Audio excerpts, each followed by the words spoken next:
Šiandien mane pakvietė pakalbėti, nes labai daug mes turime mitų apie asmens duomenų apsaugą ir paminėta šiandien jau tas BDR, tai bendrasis duomenų apsaugos reglamentas.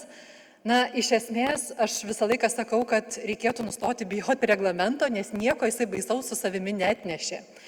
Mes ir prieš tai turėjome reguliavimą, kuris numatė visgi, kaip duomenys turi būti tvarkomi, pagrindinius principus, taip, mes šios Lietuvoje reikalavimais vadinom, nes dar prieš 20 metų buvo tas gajus toks mitas, kad principo neįmanoma pažeisti. Šiandien mes kaip ir viskas labai gerai suprantame, kad principai visur taikomi ir mokomės juos taikyti, kartais intuityviai, kartais, tokiu kūrybišku, tarkim, pavadinkim aspektu. Bet iš esmės, ką aš girdžiu, mes kalbam apie vertybę išsaugoti duomenis, o kartais iš esmės diskusijos būna apie tai, kad nieko nereikia saugoti. Nieko nereikia saugoti, niekam neįdomu. Ir jeigu Danutė paminėjo kalboje pačioje pradžioje, kad mes kalbame apie, kad brangu išsaugoti, tai mano profesinėje veikloje paprastai kalbame apie tai, kad brangu apsaugoti. Nes išsaugoti jau lyg ir mes visi suprantam, kad reikia duomenų ir duomenys yra vertybė. Ir ne šiaip savo apie tai kalba labai dažnai, kad tai yra šių dienų valiuta.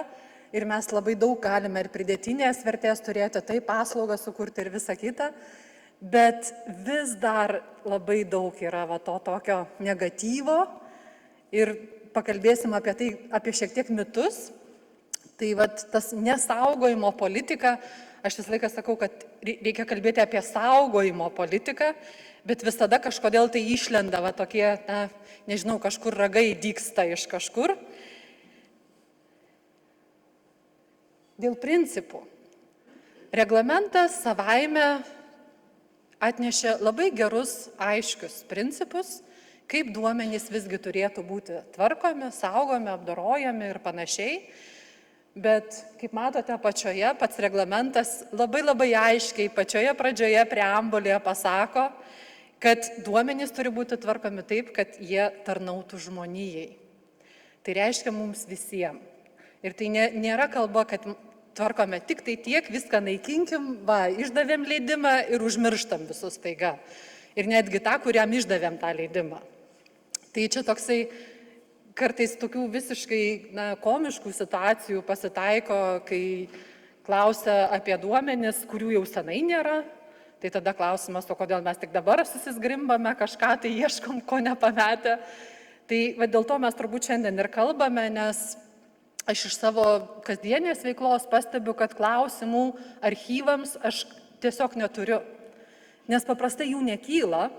Ir tai yra ne ta jautri sritis, kur, žinot, kai žmonės kažką tai labai sprendžia problemas, dėl to jie labai dažnai ginčijasi. Tai archyvai visiems mes kažkaip tai savaime suprantam, kad, saugo, viskas gerai, kai reikia gauna mokslininkai duomenis, bet dėja praktikoje taip nėra ir kartais visgi ir iš institucijų matom, kad noras yra mažiau saugoti, kam čia reikia, paskui kils klausimų, kaip mes paaiškinsim. Tai paaiškinti galima viską labai paprastai. Tai šiek tiek noriu apie tos principus, nes viskas į tai susideda. Ir apžvelgti labai trumpai, bet pasakyti pačią esmę, kad jeigu mes kalbame apie archyvus, mes turime iš karto susitarti, kad tai yra vertybė ir kokią tai neša savyje pridėtinę vertę. Visi turbūt žinom, kad ES labai daug padarė tokio veiksmų, kaip pasinaudoti duomenimis ir gauti iš jų tą, kaip aš sakau, pridėtinę vertę. Nes mes kalbam tik tai apie bendrąjį duomenų apsaugos reglamentą, bet iš esmės apie duomenų tvarkymą. Tai dabar yra papildomų reglamentų, taip, mes kalbam apie duomenų aktą, apie duomenų valdysenos aktą, mes kalbame apie saveikumo aktą, kuris kalba, kaip geriau padaryti tos duomenys, kaip tvarkyti duomenys, kad jie galėtų būti susieti, apdoroti, kad panaikinta būtų duomenų defragmentacija, nes mes tuos pačius duomenys skirtingai įvardiname ir tada nesugebame jų apjungti tiesiog technologijų pagalba. Tai iš esmės viskas yra ne tik tai dėl to, kad mums yra svarbu, kad būtų paslauga, kad aš matyčiau telefone patogiai troleibuso tvarkaraštį. Tikrai ne. yra dėl to, kad mes galėtumėm tos duomenis ir nacionalinio saugumo tikslais tvarkyti, ir istoriniais tikslais tvarkyti, ir jie viens kitam neprieštarauja tie tikslai. Tai reikia tiesiog nuspręsti, o kokiagi ta apimtis mums jinai yra svarbi ir būtina. Nes šiandien tiesiog turime diskusijas apie tai, o kas tie duomenų altruistai, kas yra tie duomenų tarpininkai, kurie duomenis dalina ir kokiais pagrindais. Tai aš manau, kad mes, žinokit, turėsim turbūt ateityje diskusijų kitų, nes tai nėra kažkas šalia archyvų ir turim tik reglamentą bendrai, mes tai yra viskas kartu. Ir tie klausimai tik dabar, tokie, kaip ir sakau, atrodo jie nauji, bet jie realiai tai nenauji, atsirado tik tai reglamentas, kuris daugmaž nubrėžė kažkokias ribas. Kaip mes tai darysime, su kuo mes tai valgysime. Ir kai šiandien sudaromos darbo grupės, pavyzdžiui, kvantinės kriptografijos ekspertų Lietuva ieško. Skamba labai gražiai. Aš paskui klausiau kolegos, sakau, kaip jūs apibrėžtumėte tą ekspertą, kuris turi būtent tokių kompetencijų ir gebėjimų. Tai man tada sako, iš esmės kriptografijagi ne naujas mokslas. Tai tik tai, kad pavadinimai kartais labai naujai skamba, bet labai įspūdingai, sutikit, taip, kvantinės kriptografijos. Nes, kai mūsų paklausė vyriausybė ir mes turim tokių ekspertų, mano pirmas buvo atsakymas, gal jūs ne ten ieškot. Bet paskui pagalvojau, IT specialistai sakė, žiūrėk, Danguolė, sakė, čia reikia paprastai žiūrėti. Kažkas tai pasikeistų, jeigu mes kalbėtumėm sudėtingai apie tos dalykus? Turbūt ne. Kas liečia archyvus, man labai turbūt aišku, kai kalbam apie principus, kad visgi pats reglamentas labai aiškiai vardina, kad tai yra duomenų tvarkymas viešojo intereso labui.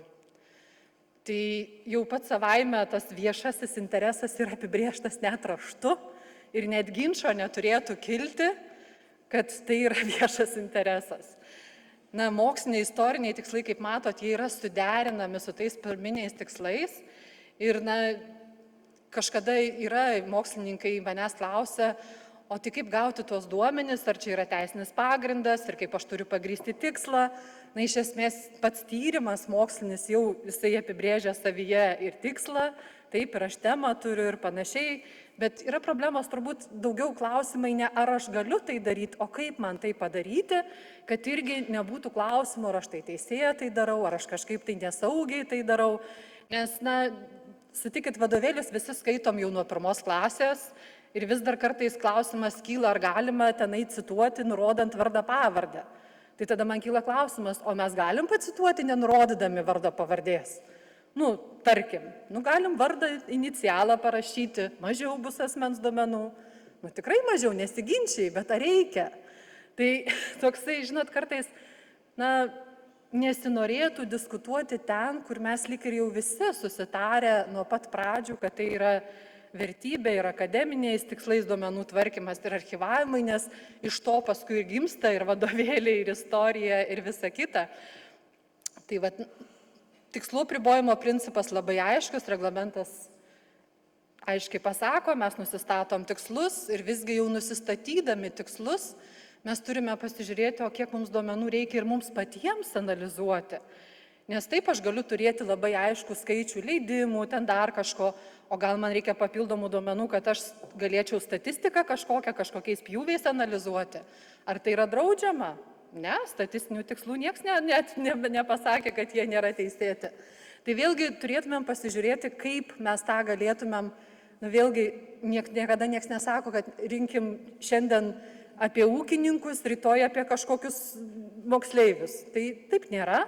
Turbūt vis tiek turime žiūrėti pagal savo veiklos specifiką, bet tie pjūviai yra galimi ir tvarkomi ir statistiniais tikslais ir visa tai yra susiję. Man, žinokit, niekaip neatsiskiria viena nuo kito, nes paskui mes iš tų duomenų ir turime tai, ką turime. Taip, nes kažkada, jeigu nebūtų, galėjom neklausti, kokiam mieste gyveno, dabar žinom, pagal kokią geležinkelio liniją, kas ir kaip buvo ir gyveno. Tai yra visas tas grožis, kai kurį pamatai jau po daug metų. Ir aš tikiu, kad ir po 50 metų mes turėsim labai įdomių tyrimų. Ir kažkada diskusijos buvo apie duomenų ežerus, dabar jau turbūt galim diskutuoti apie vandenynus, bet tai čia žinot, čia tik tai žodis. Iš esmės kalba apie duomenų tvarkymą. Ir toks, mes šiandien turime analizės, kurių neturėjom visiškai prieš 10 metų. Kažkada vienas vyriausybės kanceliarijos darbuotojas manęs klausė, sako, Danguolė, kaip yra, mes turim švietimo sistemą, pas mus labai daug garbių neįgalių vaikų pabaigia mokyklas, bet po to jie dingsta kažkur. Mes jų nematom darbo rinkoje, mes jų nematom universitete. Kaip čia yra? Ar jų nėra? Tai jų nedingo jie po 12 klasės. Tai čia yra visas grožis, kai mes galime pasinaudoti technologiją ir sujungti tuos duomenis iš skirtingų registrų ir pamatyti visgi, o kur problema, ne dėl to, kad jų neliko, o dėl to, kad galbūt jiems yra nepritaikytos sąlygos, galbūt kažkaip reikėtų palengvinti ir taip toliau. Tai ką davė duomenys, leido spręsti realią problemą. Tai vėlgi tikslas teisėtas, suderinamas, mes ieškome būdų, kaip duomenis panaudoti konkrečiam tikslui, kas iš esmės po to tikrai galime daryti tyrimus.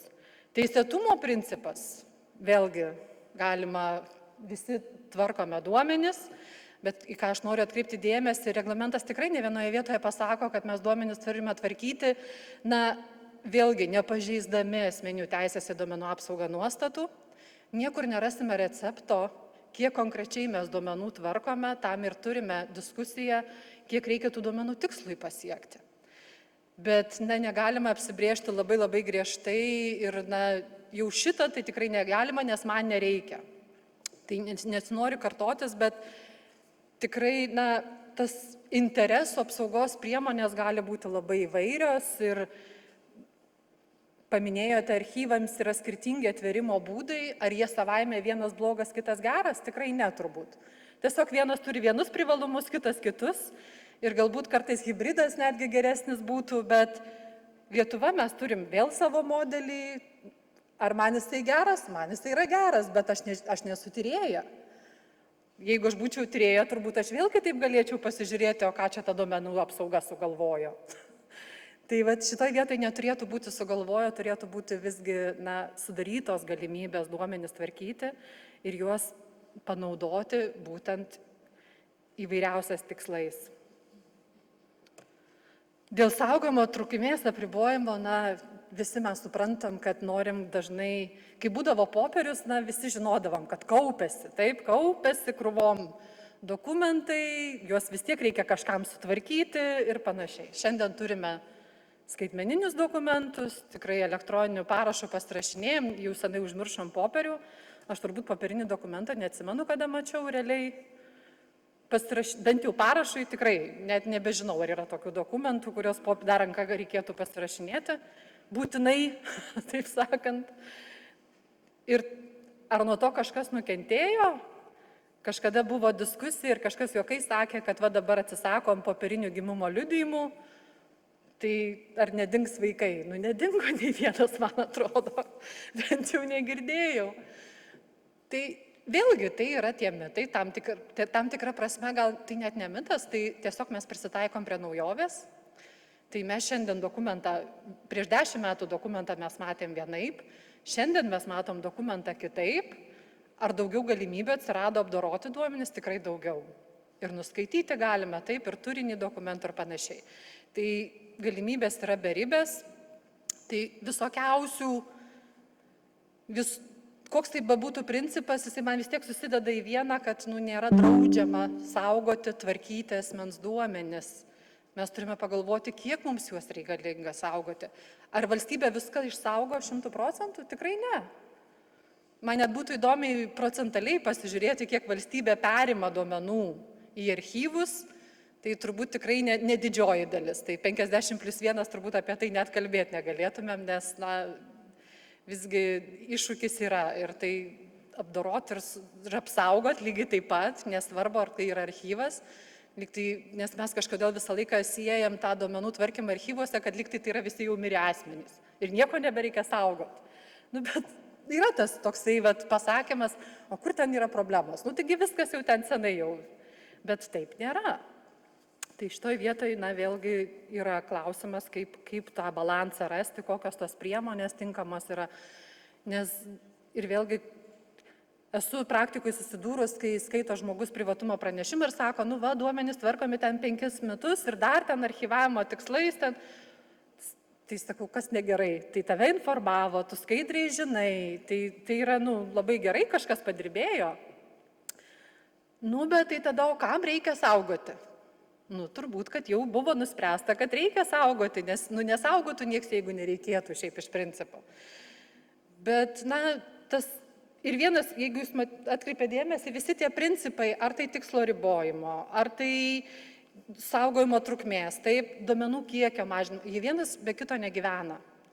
Jeigu vienas principas kažkuris labai šlubuoja, akivaizdu, kad tada šlubuoja visa sistema ir mes kalbam apskritai apie tvarkymo teisėtumą. Tai visą laiką pradedu savo visus pranešimus ir kalbas apie principus, nes, kitaip neišeina. Duomenų apsauga tik tai yra apie principus ir jeigu mes kalbame, kad labai draudžiama kažką tvarkyti, tai žinokit, reglamentas iš principo nieko jisai nedraudžia. Man atrodo, tik vienoje vietoje parašyta, kad draudžiama tvarkyti specialių kategorijų duomenys, bet ir tai nustatyta išimčių daugiau negu kad jų buvo anksčiau direktyvoje. Tai tam tikra prasme jisai ir čia palengvino gyvenimą. O visa kita tai yra tik mūsų pačių vertinimo, įsivertinimo ir duomenų tvarkymo aprašymo klausimas, kad skaidriai mes tai darome. Nes turbūt problema yra ne dėl to, kad mes tai darome, o kad nesugebame pagrysti, kodėl tai darome. Teisinius pagrindus nurodyti. Tai va čia yra tas kitas klausimas šiek tiek, kur praktikoje dažniausiai tas ir nepasitenkinimas žmonių kyla iš to, kad negauna paprasto, aiškaus atsakymo. Žinokit, pabandžiau taip apdoroti tuos atvejus, ką aš pati asmeniškai savo praktikoje girdėjau apie duomenų tvarkymą, kaip aš sakau, nėra lavono, nėra bylos. Iš esmės taip yra. Tai jūs šypsotis daug kas pradėjo, nes iš esmės tikrai praktikoje dažniausiai yra, kad netvarkai duomenų, nereikia pagrysti jų tvarkymo teisėtumo, nereikia įgyvendinti subjekto teisių, nieko nereikia. Ir tada kaip ir viskas, saugau tik tai tiek, kiek reikia. 3 metus, 5 metus viską išnaikinau ir ramu. Ir dar džiaugsiuosi, jeigu manęs paklaus 6 metus, o ne tuos 4, kol dar saugau duomenis. Nes o ką tenai atsakyti, nieks nežino, o atsakyti vis tiek reikia.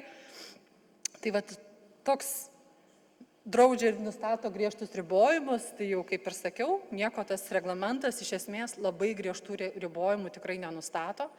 Čia turbūt irgi klausimas, ką reglamentas tikrai savyje gero labai padarė, jisai įtvirtino tą duomenų apsaugos pareigūno poziciją, kuris ir yra viešajam sektoriui ypatingai tas patarėjas, padėjėjas, kuris gali padėti nuspręsti, išdiskutuoti tą duomenų tvarkymo poreikį. Galų gale duomenų apsaugos pareigūnas, jisai principus išmano. Bet tam yra archyvų specialistai, su kuriais galima pasitarti visgi, o kokie tie duomenys mums reikalingi. Tai reglamentas tas blogasis, irgi sako, kad viską sunaikinam, matot, ir nieko aš nepažeisiu. Ir vis dar tai tam tikrą prasme praktikoje aš vis dar girdžiu tuos dalykus, nors jau atrodo reglamentas jau kiek metų, taikomas nuo 18 metų, ne tiek ir mažai, bet vis tiek tai yra ta pradinė lėliukė stadija. Ir drugelis matyti vėliau tik tai bus. O drugelis atsiras galbūt kartu su kitais reglamentais, kai mes tikrai kitaip šiek tiek tą duomenų tvarkymą vertinsime. Ir aišku, aš darau, nes visą laiką taip dariau, turbūt labai populiarus, taip, arba paklausia, kodėl, kodėl. Nežinau, taip dariau ir visada darau. Tai, bet suprantat, kartais tai yra galbūt ne pačių organizacijų problema, o tiesiog mažai dėmesio skiriama ir patiems darbuotojams, kaip kad jie irgi žinotų, kodėl yra daroma vienaip ir kitaip. Tai čia toks. Ir aišku, visą laiką tas mane valstybinė duomenų apsaugos inspekcija nubaus. Tai, kaip ir sakiau, archyvų duomenų tvarkymo kontekste, turbūt patikrinus skundų nagrinėjimo statistikas, tai nelabai mes tų atvejų ir turime. Tikrai nelabai kažkoks jautrus, gal tiek labai klausimas, bet Bet kita vertus, gal ir būtų šaunu, kad tuo atveju turėtumėm, gal tada tos gilesnės problemos pasimatytų, bet paprastai mes turim diskusiją tik tai apie tai, kad reikia, bet mes neturim. Arba neišsaugota ir reglamento pradėjimo taikymo prasme irgi buvo užsiminta dėl asmens bylų. Tai iš tiesų buvo ten toks kaip čia pavadint, turbūt, žinot, tas gaisras, kai prasideda, tai jis ir nuneša viską, visgi geriau viską sunaikinti. Ar tai tam tikrai prasme gal iš tikrųjų per daug kai kur buvo visko, bet kai kur mes tiesiog persistengėme ir jau nebeatstatysi status quo, nes nebeliko tiesiog duomenų. Tai vat reikėtų visgi pasižiūrėti, ar tikrai reglamentas problema, o ne mes patys, ir kiek mes įdirbę padarome tam, kad duomenys būtų išsaugoti visgi ir archyvavimo tikslais.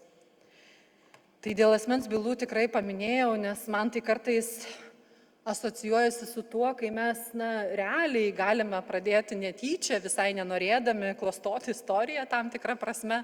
Čia gal tas žodis toks labai riebus, bet iš esmės mums labai įdomu mūsų esami prezidentai, tarkime, kurie buvę kažkokie politikai, Seimo pirmininkai, taip, kurie labai įdomios asmenybės ir gali būti istoriškai įdomu panagrinėti. Bet jeigu mes viską išnaikinam, tai o ką mes nagrinėsim?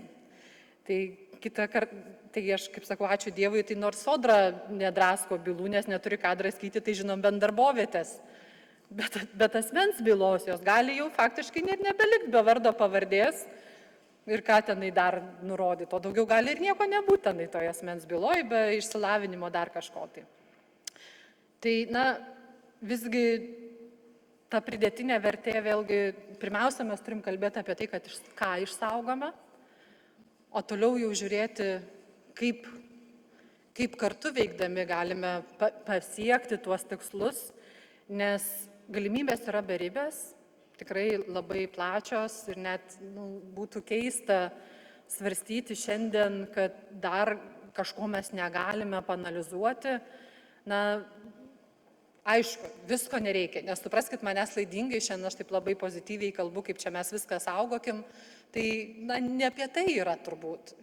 Kalba yra apie balansą, bet turi būti vertingi tie duomenys, nes tam tikrais pjūviais aš irgi matau, kartais nelabai supranti, ką ten analizuoja, nes kažkokie duomenys paimti, kokios jie vertės nebežinai ir tada irgi susikuria tam tikri netikri duomenys, taip pavadinkim, arba netikras trendas kažkoks tai ir tada pagalvoji, kad ne, čia kažkas ne taip. Bet tai irgi tai yra tie blogi pavyzdžiai, kai mes turime duomenys, bet naudojame ne tą, ką reikia, kad gautume rezultatą.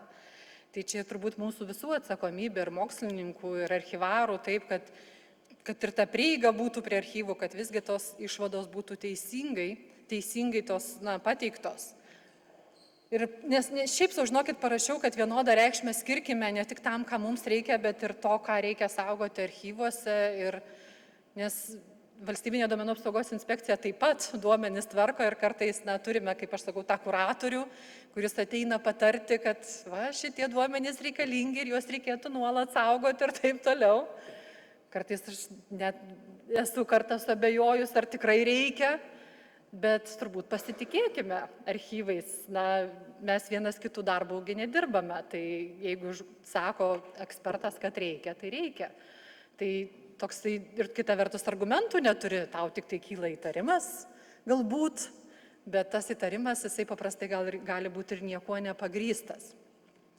Tai mano šiandieninė žinutė iš esmės turbūt yra apie tai, kad mes turime tikrai aukso amžių ta prasme, kad mes tvarkome duomenis, juos pakankamai turime galimybių tvarkyti ir technologinę prasme, ir turime galimybės juos panaudoti, analizuoti ir pagelbėti įvairiausiais tikslais, nes kalbame apie dirbtinį intelektą, ar jisai čia kažkuo tai susijęs su archyvavimu, aišku, kad susijęs.